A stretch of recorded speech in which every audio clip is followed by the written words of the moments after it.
जो कि कुल्लू से विधायक है, हमारे विनोद जी जो कि नाचन से विधायक है, 10 साल से विधायक है, पर अभी भी थोड़ा बहुत रोना रो रहे हैं।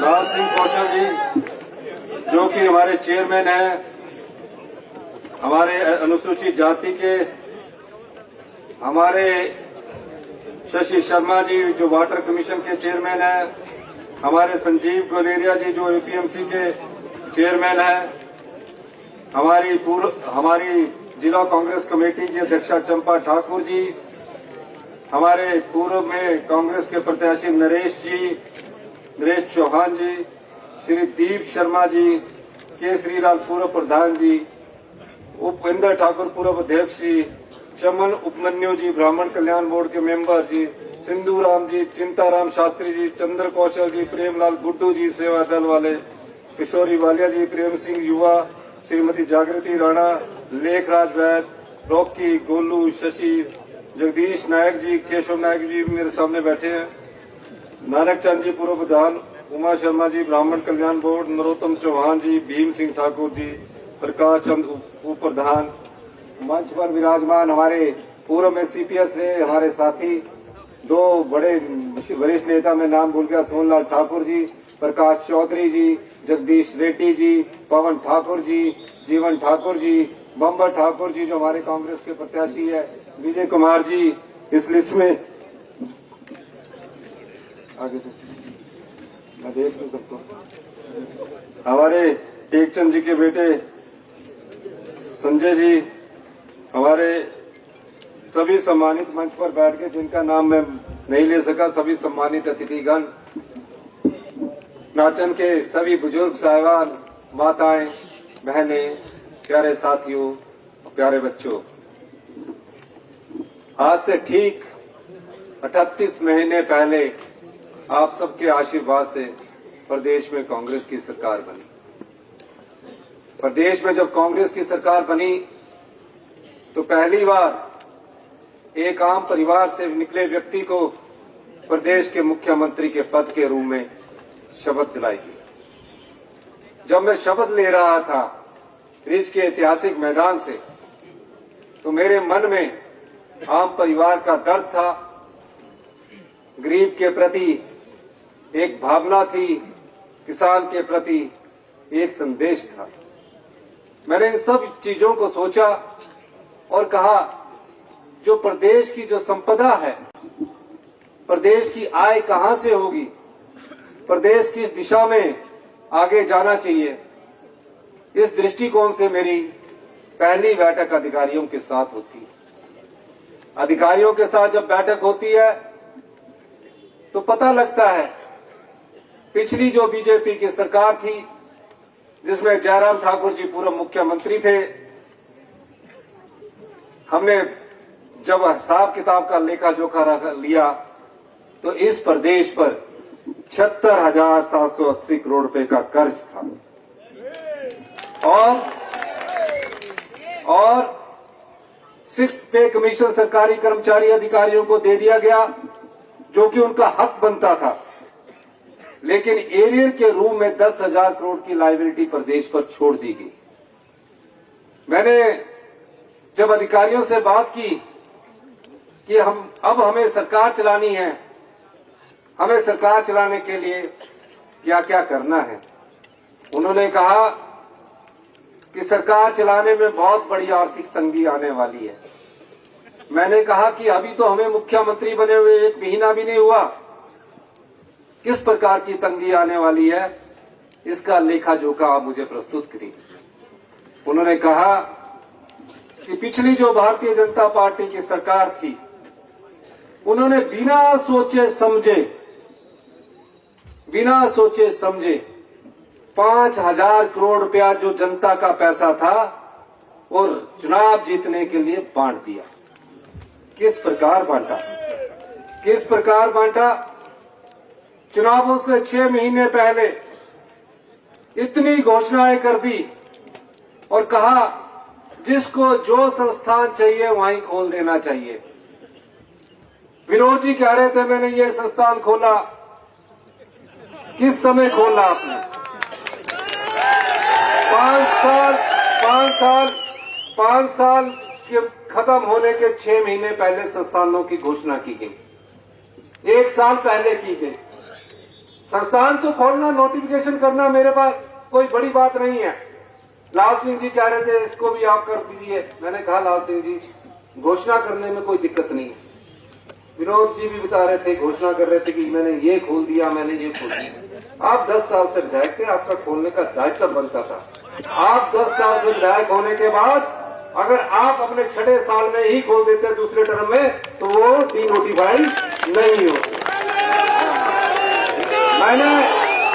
मैंने ये बात इसलिए कही, ये यही नहीं खुले, पूरे प्रदेश में संस्थान खोल दिए गए। और किस प्रकार के संस्थान खोले? कहा कि सीनियर सेकेंडरी स्कूल 10वीं को हमने कर दिया, ना तो वहां टीचर और लेक्चरर की नियुक्ति की गई। 7 लगता जो सीनियर सेकेंडरी स्कूल था, अगर वहां साइंस क्लासेस स्टार्ट की तो फिजिक्स का एक लेक्चरर वहां भेज दिया, आर्ट्स का एक लेक्चरर वहां भेज दिया। हुआ क्या इससे? जिस स्कूल में पढ़ाई अच्छी हो रही थी उसके 2-3 किलोमीटर बाद जब दूसरे स्कूल को आपने सीनियर सेकेंडरी कर दिया, उस स्कूल से टीचर को उस दूसरे स्कूल में भेज दिया। उस स्कूल की पढ़ाई भी खराब हुई और दूसरे स्कूल के बच्चों की भी पढ़ाई खराब हुई। और क्या छोड़ के गए जयराम ठाकुर जी? हमें पूरे देश में गुणात्मक शिक्षा के आधार पर 21वें स्थान पर छोड़कर गए। ये मैं नहीं कह रहा, दिल्ली में भारतीय जनता पार्टी की सरकार है, उसने अध्ययन किया और कहा कि शिक्षा के क्षेत्र में हिमाचल प्रदेश 21-22 में 21वें स्थान पर पहुंच गया गुणात्मक शिक्षा में। इसका मतलब क्या हुआ? इसका मतलब ये हुआ कि आम परिवार का बच्चा, जो गरीब परिवार, किसान परिवार का बच्चा सरकारी स्कूल में पढ़ रहा है, वो 5वीं का बच्चा दूसरी की किताब भी नहीं पढ़ पा रहा है, क्योंकि वहां गुणात्मक शिक्षा का अभाव है। फैसला हमें करना था।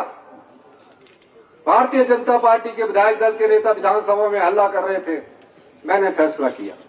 मैं खुद सरकारी स्कूल से पढ़ के आया हूं, टाट में बैठते थे, 8वीं और 10वीं में बेंच मिलते थे।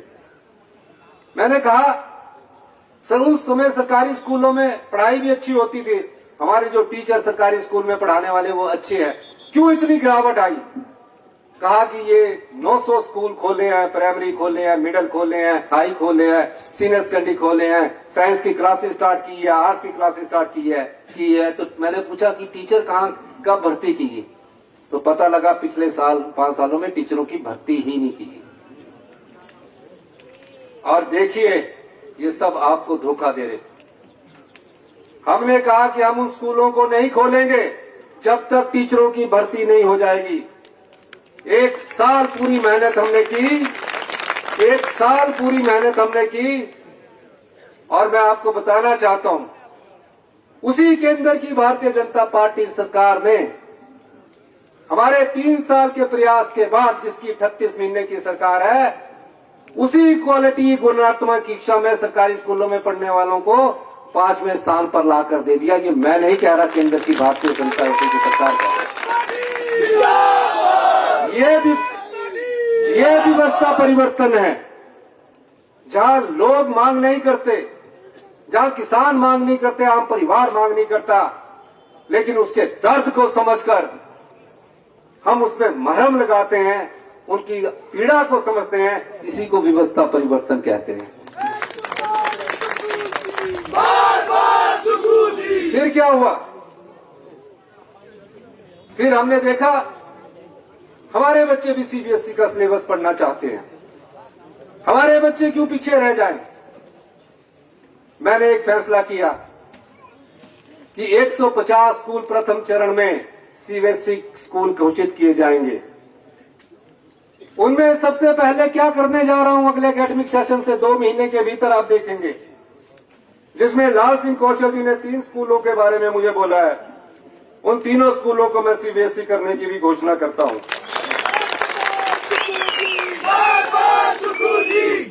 मैं ये बात इसलिए कहना चाह रहा हूं,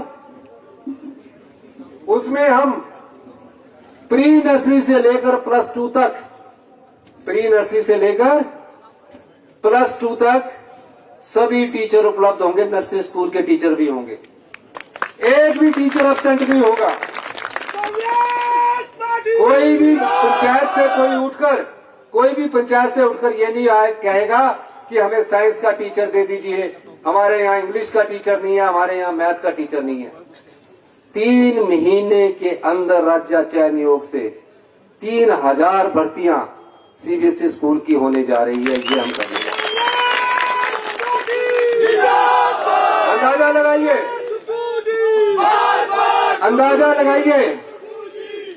अंदाजा लगाइए जिसकी राज्य पर 76,707 करोड़ का कर्ज छोड़कर चले गए होंगे, 10,000 करोड़ की लायबिलिटी छोड़कर चले गए होंगे, और जिनको जो आरटीजी होती है, आरटीजी सरकार का अधिकार नहीं है, वो हिमाचल की जनता का अधिकार है, हिमाचल की पंचायतों का अधिकार है, हिमाचल के प्रत्येक परिवार का अधिकार है। हर साल हमारे बजट में आरडीजी के माध्यम से 10,000 करोड़ रुपया आता था। 16वें वित्त आयोग ने क्या किया, उस आरडीजी को बंद कर दिया, यानी कि साल का 8 से 10,000 करोड़ रुपया आप लोगों का काट दिया। इससे पहले, इस साल से पहले 25-26 से पहले किस प्रकार आरडीजी को बोलते हैं, जो केंद्र सरकार से हमें सहायता मिलती है आय और व्यय के बीच के खर्चे को पूरा करने के लिए, आरडीजी बोलते हैं, revenue deficit grant. Jairam Thakur ji मुख्यमंत्री थे। मैंने पूछा कि जयराम ठाकुर जी के समय आरडीजी कितनी आई? 54,000 करोड़ रुपया जयराम ठाकुर जी को आरडीजी मिली 5 साल में। कब से? 5 साल में, 2017 से लेकर 22 में। और एक जीएसटी बंद हुआ, हमारा टैक्स लगाने की कॉम्पिटेंसी खत्म हो गई, 16,000 करोड़ रुपया जीएसटी का आया, टोटल 70,000 करोड़ रुपया आया। मैंने अधिकारियों से पूछा कि उस समय हमारे ऊपर लोन कितना चढ़ा हुआ था। उन्होंने कहा उस समय आप पर लोन 48,000 करोड़ रुपया चढ़ा हुआ था। तो मैंने ये पूछा कि ये 76,000 करोड़ कैसे हो गया? कहते हैं उस समय जयराम ठाकुर जी ने भी लोन उठाया। हमारे पास एक लिमिट होती है, उसमें सभी सरकारों को लोन उठाने की इजाजत भारत सरकार से मिलती है, ऐसे कोई सरकार लोन नहीं उठा सकती। मैंने कहा कि 70,000 करोड़ का क्या किया? कहते 70,000 करोड़ रुपए का आप अंदाजा लगाइए। अगर जयराम ठाकुर जी ने वित्तीय अनुशासन रखा होता तो 70,000 करोड़ में से 48,000 करोड़ का लोन उस समय की पिछली सरकार छोड़कर गई थी। 70,000 करोड़ में से अगर उन्होंने 30,000 करोड़ रुपया वापिस कर दिया होता तो सिर्फ हमारे पर लोन 18,000 करोड़ रुपया लगता। उन्होंने क्या किया? उन्होंने बड़ी बड़ी बिल्डिंगें बना दी। 1,000 करोड़ की बिल्डिंगें पूरे हिमाचल प्रदेश में बना दी। और सिराज में क्या किया? 50 करोड़ की बिल्डिंग 32 बच्चों के लिए बना दी। कितने बच्चों के लिए? 70,000 करोड़ रुपया उनको मिला। कर्जा अगर उन्होंने वापस कर दिया होता तो हमारे पास अगर 30,000 कर्जा 18,000 करोड़ का लोन छोड़कर जाते। मुझे कितना मिला उसी आरडीजी का? 17,000 करोड़। कितना? और अगले 1 अप्रैल से वो भी मिलना बंद हो गया। हमने क्या किया? हम ये बताने के लिए आपके पास है, क्योंकि हम आपकी जवाबदेही चाहते हैं। हमने उससे स्कूल अच्छे किए, कर रहे हैं। ओल्ड पेंशन स्कीम दी, 70 साल से ऊपर का सारा ईयर दिया, डीए दिया 7% तक का, और भ्रष्टाचार के चोर दरवाजे से जो जनता की संपदा को लुटा दिया जाता था उसको लुटने से बचाया, और 3800 करोड़ रुपए का राजस्व इस जनता के लिए हमने कमा कर दिया। मुझे 70,000 करोड़ रुपया मिला होता, ये प्रदेश कर्ज मुक्त होता, किसी प्रदेश के किसी व्यक्ति पर कर्ज ना चढ़ा होता। मैं ये बात दावे के साथ कह सकता हूं कि हम सुधार की दृष्टि से आगे काम कर रहे हैं। हमारे मन में सिर्फ आम जनता है, बीजेपी के मन में क्या था कि 5 साल तक रहो, 5 साल तक जो मर्जी करना करते जाओ। मैं पूछना चाहता हूं, मंडी से 10 सीटें दी, मंडी से 9 सीटें दी, नेर चौक के हॉस्पिटल में गया मैं, मेडिकल कॉलेज है जो कांग्रेस की देन है, ऑस्कर फर्नांडिस जी ने दिया। मंडी में जाकर मैंने क्या देखा, उस हॉस्पिटल में आप जा रहे हैं जहां आपके इलाज के लिए मशीनें तक नहीं है। 5 साल मुख्यमंत्री रहे, मंडी जिले के मुख्यमंत्री। जिले का मुख्यमंत्री मतलब ये नहीं होता, जिले के लोगों का दर्द बांटने वाला मुख्यमंत्री होता है, जो जिले के लोगों का दर्द बांटे। क्या है वहां? एमआरआई की मशीन, जिससे आपका पता लगना था कि आपको कैंसर है, गाल ब्लैडर का है, कुछ पेट में है, वो आपके नेर चौक में नहीं लगी हुई थी, प्राइवेट के पास अपने दोस्तों के लिए लगाई गई थी। अंदर से पर्ची बनती है, बाहर आपका एमआरआई होता है और 4000 रुपये आपकी जेब से चला जाता है। फिर क्या होता है? डॉक्टर देखता है उसके पास मशीनें नहीं है, वो आपको रेफर कर देता है शिमला के लिए, आईजीएमसी के लिए, या एम्स के लिए, या टांडा के लिए। गरीब आदमी, आम आदमी जाता है, पहले 4000 वहां देता है, फिर वो दोबारा से एमआरआई और एक्सरे और अल्ट्रासाउंड होता है, फिर 3000 रुपये वहां देता है। फिर पहुंच कर इलाज का पता लगता है कि मेरे को तो ये बीमारी हो गई है, बीमारी बढ़ चुकी है। और जब बीमारी बढ़ जाती है, उस समय अपना जान बचाने के लिए वो कुछ भी कर देता है, अपनी जमीन तक बेच देता है, कर्जे ले लेता है। ये क्यों होता है? क्योंकि हमने उस हेल्थ सेक्टर की तरफ ध्यान नहीं दिया। हमने क्या किया? मैंने मेडिकल कॉलेज गया, आज ऑपरेशन जो होगा रोबोटिक सर्जरी का, जो 5 लाख रुपए का ऑपरेशन होता है रोबोटिक सर्जरी का, जो एम्स में होता है, दिल्ली एम्स में होता है, आज मैं उसका उद्घाटन करके आया हूं ताकि गरीब लोगों को उसका ऑपरेशन मिले। आम लोगों को प्राइवेट हॉस्पिटल या एम्स में जाओगे 5 लाख रुपया लगेगा, यहां सिर्फ 50,000 रुपया लगेगा, वो भी मशीन की कीमत के लिए। ये है एमआरआई दी आप लोगों के लिए, जो एम्स में लगी है। 3 महीने के अंदर नेर चौक में आपको यह पता लग जाएगा कि मुझे बीमारी क्या है, पथरी है कि क्या है। वो दी आपको किसी दूसरे हॉस्पिटल में जाने की जरूरत नहीं होगी। कैथ लैब दी, अरे भैया कैथ लैब दी, ताकि किसी को हार्ट अटैक हो तो तुरंत प्रभाव से उसके जान बचाई जा सके। उसके लिए मैंने कैथ लैब के लिए 12 करोड़ रुपए स्वीकृत किया। हमसे किसी से मांगा नहीं, हमसे किसी ने मांगा नहीं। यही व्यवस्था परिवर्तन है कि जब आम आदमी का दर्द लेकर कोई आम परिवार का व्यक्ति मुख्यमंत्री बनता है, तो उसको पता होता है कि उसने जब धक्के खाए होते हैं कि मुझे क्या करना है। एक और बड़ी विचित्र बात इस प्रदेश में हो रही है, हिमाचल विरोधी भाजपा है। क्यों है समझ नहीं आता। हिमाचल विरोधी क्या है? हिमाचल विरोधी, हाथ खड़ा करके बता रहा हूं, हिमाचल विरोधी। अब क्यों है मैं बताता हूं।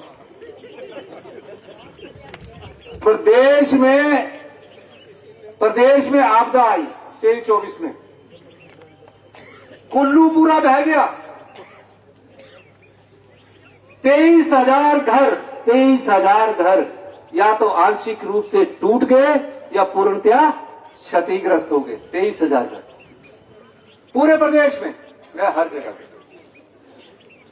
मैं हर एक से मिला। 2025-26 में आपदा आई, मैं मंडी में भी आया, हर जगह गया, हर जगह मैंने देखा आपदा आई है। भारतीय जनता पार्टी बोल रही है विधानसभा का सेशन बुलाओ। हम कह रहे हैं भैया, जो उजड़े घर है उनको हमने बिछाना है, थोड़ा रुक जाओ, सेशन तो होना ही नहीं। आप सेशन बुलाओ। मैं खुद वहां कुल्लू में 3 दिन रहा। सुंदर जी मेरे साथ थे। सिराज में मैं खुद गया, एक बुजुर्ग माता मेरे साथ रोई। और भाजपा का, हिमाचल विरोधी भाजपा का चेहरा देखिए। 23-24 में विधानसभा का सेशन आया। एक नियम है जिसमें सब काम रोक के चर्चा होती है, नियम 67 के तहत। मेरे नारे लगा रहे, बस हमने चर्चा करवा दी। और हमने बोला इस चर्चा में आपने भाग लिया, भाग भी लिया, बड़ी बड़ी बातें करने लगे, इतने घर टूट गए, इतने वो हो गए, अभी भी। और हमने बोला कि हम प्रस्ताव पारित करेंगे, आप सब लोग भी वोट डालने। जब प्रस्ताव का समय आया तो नारे लगाते हुए बाहर निकल गए। भाई क्या ये हिमाचल विरोधी भाजपा नहीं है? मेरा घर बन रहा था, मैंने क्या किया, हमारी सरकार ने क्या किया। प्रधानमंत्री आवास योजना के तहत 1.5 लाख मिलता है, जिसमें 20,000 राज्य सरकार डालती है।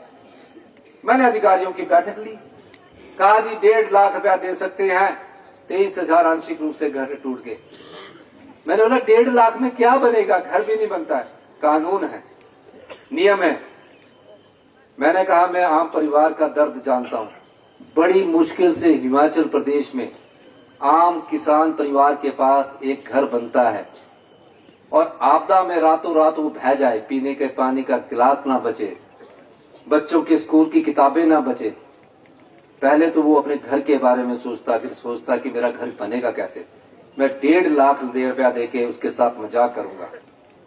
मैंने उन आपदा प्रभावित परिवारों के लिए नियम तोड़ दिया, कानून बदल दिया और 7 लाख रुपए की 23-24 में आर्थिक सहायता दी। और इस साल ये बताना चाहता हूं 8 लाख रुपया की, और जिसमें सबसे ज्यादा किसको मिली?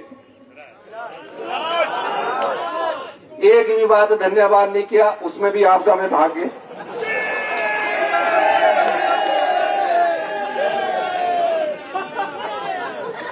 आपको जिले का मुख्यमंत्री चाहिए, दर्द दूर करने वाला मुख्यमंत्री चाहिए। जिले के नाम से मुख्यमंत्री बन गए। 300 घरों को मैंने 8 लाख रुपया दिया, उन्होंने नहीं दिया। वहां से हमने एक कॉलेज को शिफ्ट किया कि नाचन में दे देते हैं, यहां धनोटू में, चार चौक में। बच्चे रो रहे हैं, रात को वहां आपदा आई है, बच्चे रो रहे हैं, दूर दराज से आए। हमने कहा कि हम उसको चार चौक में दे देते हैं, कहते गडारी में दे देते हैं, मेरे को नाम नहीं पता, चार चौक गडारी में दे देते हैं। उनको बोलते क्यों दिया चार चौक में? मंडी भूल गए तो सिराज याद आ गया। कैसे? फिर देखिए, आपकी जेब से 8-10 हजार करोड़ रुपया चला गया। हमने 3 दिन का स्पेशल सेशन बुलाया, बड़ी बड़ी बातें की इन्होंने, होना ही चाहिए। और जब बारी आई तो नारे लगाते रहे और बाहर निकल गए। भाई सरकारें आती जाती है, हम मुख्यमंत्री आज है कल नहीं होंगे, मंत्रिमंडल में आज है कल नहीं होंगे, लेकिन प्रदेश के अधिकारों पर जो चोट कर रहा है, उस अधिकार की लड़ाई हम सबको, चाहे बीजेपी या चाहे कांग्रेस है, सबको मिलकर लड़नी है।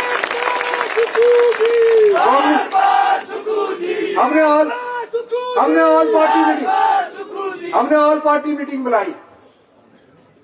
हमने उसमें सीपीएम के सिंघा साहब ने बोला ये हमारा अधिकार है, हमारा अधिकार है।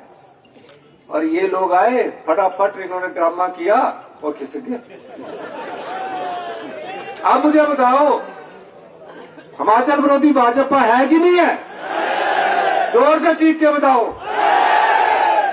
जब ये है तो फिर ये मैं समझना चाहता हूं, आपदा में आप हमारा साथ नहीं देते, आरटीजी में हमारा साथ नहीं देते, फिर पता किया कि इनके पास टेंशन क्या है। पता लगा कि 5 गुटों में बटे हैं। आने वाले समय में विनोद ठाकुर जी के लिए भी खतरा हो जाएगा, क्योंकि आप एक गुट के 4 गुट आपकी अच्छी मरम्मत करेंगे और 4 गुट ऐसी मरम्मत करेंगे इनकी, मेरा नहीं कसूर उसमें। हम तो अपना कैंडिडेट देंगे, उसके काम करेंगे, आपको बोलेंगे भी नहीं। आप उन 4 गुटों से जरूर बचना, मुझे पता आपको पसंद नहीं करते। अब ये 5 गुटों में बटी हुई भारतीय जनता पार्टी है। कह रहे हैं जनता का 8,000 करोड़ बंद हो गया। जयराम ठाकुर जी भाषण देते हैं, हमने जनता का 8,000 करोड़ रुपया बंद कर दिया है, इलेक्शन की तैयारी करो। भाई इलेक्शन तो 5 साल में होना ही है। और ये बोल रहे बस जनता या 5 साल बाद बदल देती है। क्यों बदलेगी? जो जनता का दर्द बांटता है वो साथ रहेगी जनता उसके। ओपीएस हम दे रहे हैं, विधवाओं की बहनों की पढ़ाई का खर्चा हिमाचल प्रदेश में कांग्रेस की सरकार दे रही है, अनाथ बच्चों की पढ़ाई का खर्चा हिमाचल प्रदेश में कांग्रेस की सरकार दे रही है। और जो झोला लेकर आए ना, जो बोल रहे थे विधायक साहब, जिस दिन लाल सिंह जी कौशल जी बोलेंगे कि मुझे 1500 देने, मैं 1500 भी दे दूंगा।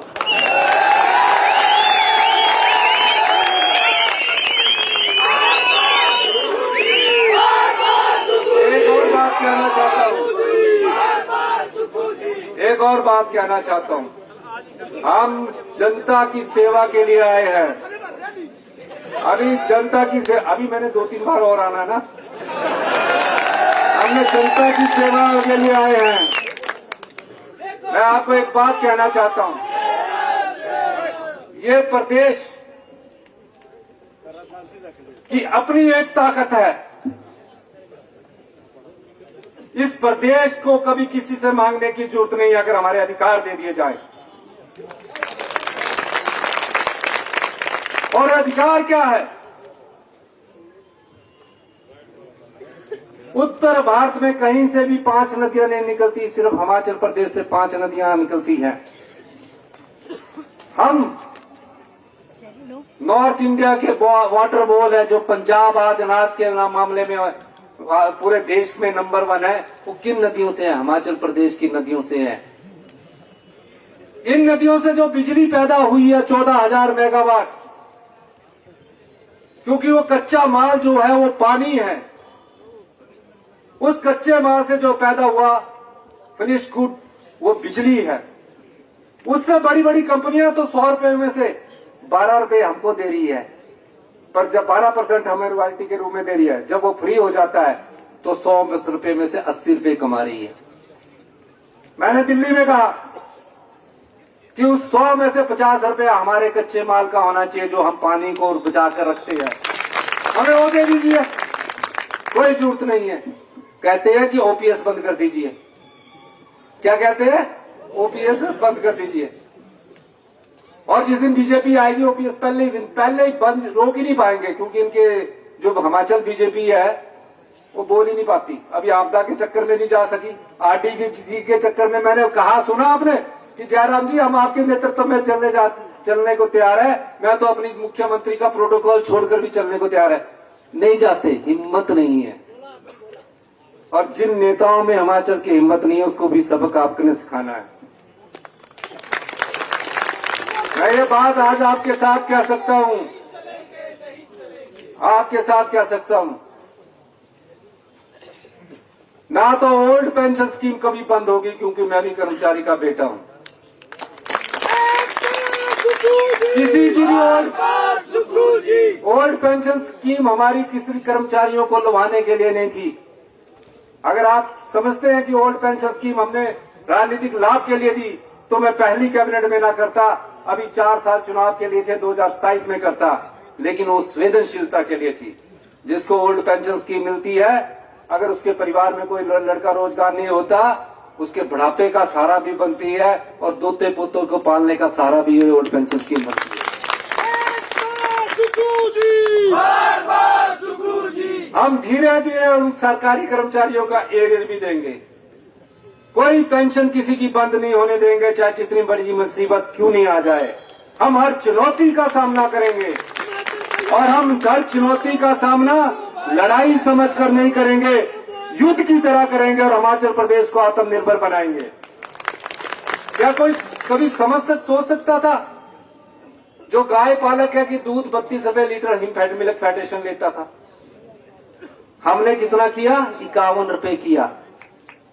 जो गाय पालक 51 रुपए किया। आज हम हल्दी का समर्थन मूल्य, कच्ची हल्दी 90 रुपए किलो खरीद रहे हैं, गेहूं 60 रुपए किलो खरीद रही है, और मक्की 40 रुपए किलो खरीद रही है, ताकि किसान के हाथ में सीधा पैसा आए। आज हम हर जगह हॉस्पिटल्स में सुधार कर रहे हैं, शिक्षा के क्षेत्र में सुधार कर रहे हैं। हम कोई वोट बैंक की राजनीति नहीं कर रहे हैं। हम लोग आपकी सेवा कर रहे हैं, आम लोगों की सेवा कर रहे हैं, गरीब लोगों की सेवा कर रहे हैं। पिछले 3 साल, तुम्हारे 3 साल हो, 38 महीने पूरे हो चुके हैं। कोई योजना देख लीजिए जिसमें सीधा आप लोगों के पास हम पैसा नहीं दे रहे हैं। कोई अनाथ बच्चा जिंदगी में कभी ये नहीं सोच सकता था कि 18 साल के बाद मेरी पढ़ाई का खर्चा कौन उठाएगा। आज हम 18 साल के बाद उस अनाथ बच्चे के हॉस्टल का खर्चा भी दे रहे हैं, पढ़ाई का खर्चा भी दे रहे हैं। अगर वो डॉक्टर बनता तो उसका 1.5 लाख रुपया साल की फीस भी दे रहे हैं और 4,000 रुपया महीने की पॉकेट मनी भी दे रहे हैं। कोई विधवा बहन ये नहीं सोच सकती थी कि उसका पति की मृत्यु के बाद उसके बच्चों की पढ़ाई का खर्चा कौन उठाएगा। ये हमारी सरकार ने इंदिरा गांधी सुख शिक्षा योजना के तहत सारा पैसा दे रहे हैं। 70 साल से ऊपर के बुजुर्गों के लिए हम नई हेल्थ के मामले में नई योजना लेकर आ रहे हैं। जिनको 17,000 करोड़ मिल रहा है वो तो आम जनता की योजनाएं बना रही है। जिनको 70,000 करोड़ दिया उन्होंने प्रदेश को कर्जे के नीचे डुबो दिया। ये आपका पैसा है, ये कोई हमारा पैसा नहीं है, जनता का पैसा है। अगर ये जनता को मिलेगा तो नई योजनाएं आएगी, नई स्कीम्स आएगी। और आपको मैं बताना चाहता हूं, इनके समय तो इनकी केंद्र की डबल इंजन की सरकार ने इनकी कभी कोई प्रशंसा नहीं की, क्योंकि ये तो लुटाते ही रहे। जितना मर्जी आया मेरे यहाँ बिल्डिंग बना दे, ठेकेदार मित्र को लाभ दे दिया। इनका एक बहुत अच्छा काम है, रोज इनके बीजेपी का ना जो राज्य का दफ्तर है उसमें सोशल मीडिया में मैंने कोई गलत शब्द भी बोल दिया तो सोशल मीडिया में मेरे खिलाफ चले रहते हैं, वायरल करते रहते हैं। 2-3 न्यूज चैनल बनाए हुए वो ऐसी खबरें चलाते रहते हैं। जितना मर्जी है चलाओ, लेकिन सच कभी हार नहीं सकता।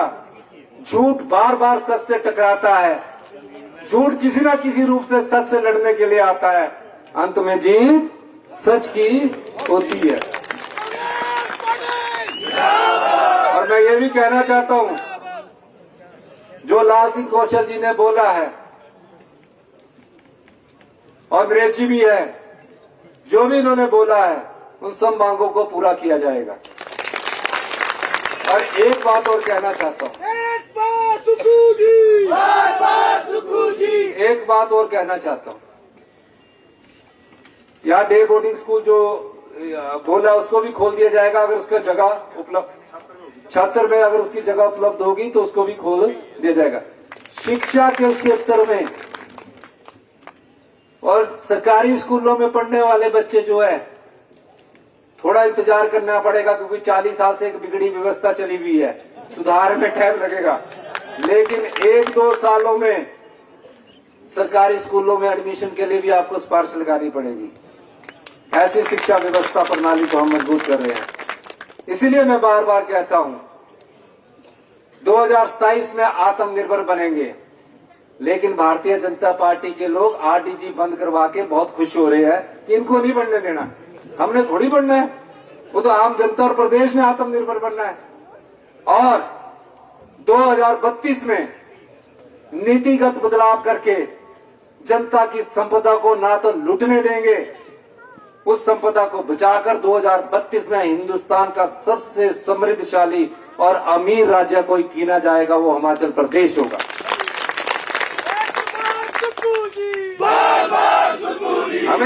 हमें सत्ता का लालच नहीं है, हमें सेवा का लालच है।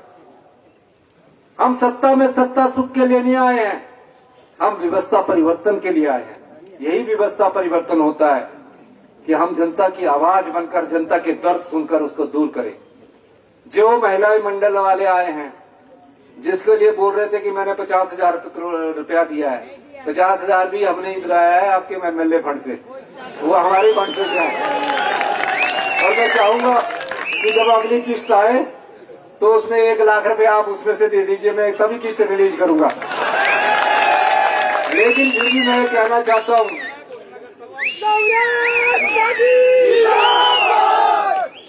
जो भी लाल सिंह जी ने कहा है महिला मंडलों के लिए इनकी लिस्ट देंगे, कहते 30-35 महिला मंडल आए हैं। जितने भी अभी जाओ यहाँ आए हैं, फिर दूसरी जगह भी तो चलेंगे, वहां भी तो आपने भाषण देना है। 15 साल से हमारे लाल सिंह जी की बेटी के सड़क का आप बात कर रहे थे, आप ही दे देते विधायक निधि से। मैं ये कहना चाहता हूं कि जितनी महिला मंडल आए हैं, ये तो विधायक है, लाल सिंह कौशल बेचारा क्या है, कुछ नहीं है। अभी मेरे चेयरमैन बनाया ताकि इनका नाम भी लिखा जा सके। तो एक बात कहना चाहता हूँ, बार सुखू जी, जितने भी महिला मंडल आए हैं, मैं इनके कारण उनको 51,000 रुपए देने की घोषणा करता हूँ।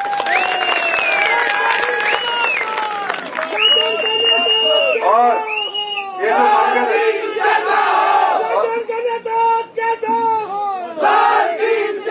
जो मांगे रखी है, इनको भी मैं पूरी करने की घोषणा करता हूँ। नाचन मेरा पहला टूर नहीं है। आने वाले समय में मैं चैल चौक में भी जाऊंगा और तीनों क्षेत्र में मैं जाऊंगा। और जो हम करेंगे, जो हम घोषणा करेंगे, वो चुनावों से पहले की नहीं होगी, 6 महीने 8 महीने की, वो पूर्ण भी होगी, उसमें स्टाफ भी होगा और फंड भी होगा। और आज मुझे सबसे ज्यादा खुशी इस बात की है, जो रोबोटिक सर्जरी आज यहाँ शुरू की गई है, इसका लाभ आप लोग उठाइए। कहीं दूर जाने की जरूरत नहीं है। अभी तो आपको क्या था, ये नाम मात्र के मेडिकल कॉलेज है, मैं सबकी बात कर रहा हूँ। वहां से क्या करते, इधर से उधर भेज देते, उधर से उधर भेज देते, बेचारा गाड़ी में इतने पैसे खर्च हो जाते, फिर टेस्टों में इतने पैसे खर्च हो जाते। ये सब चीजों से हम इसको, कांग्रेस पार्टी, ये सारी चीजें मैं वहां करूंगा। मैं एक बात और आपके साथ कहना चाहता हूं, आप जो सरकार आपकी है वो जनता की सरकार है, आपके दर्द बांटने वाली सरकार है, आपकी सेवा के लिए सरकार है। अंदाजा लगाइए, 70,000 करोड़ मिला जिनको और 17,000 करोड़ मिला। कोई हमारे किसी भी कैबिनेट मिनिस्टर पर भ्रष्टाचार के आरोप नहीं लगे।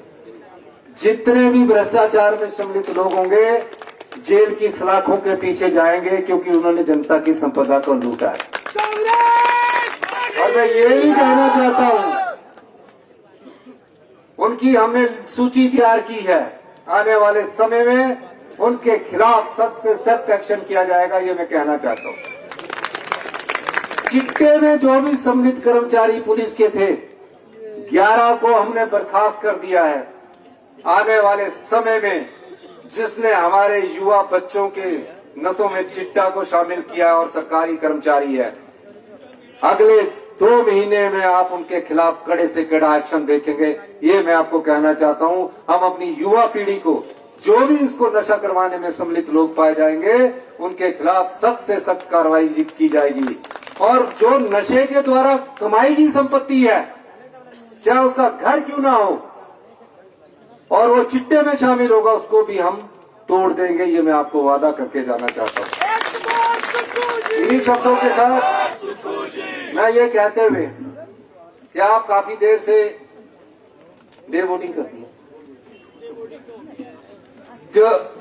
जो आप लोग आए हैं, काफी देर से आए हैं, इस आशा के साथ कि आप प्रदेश की सरकार को अपना आशीर्वाद देंगे।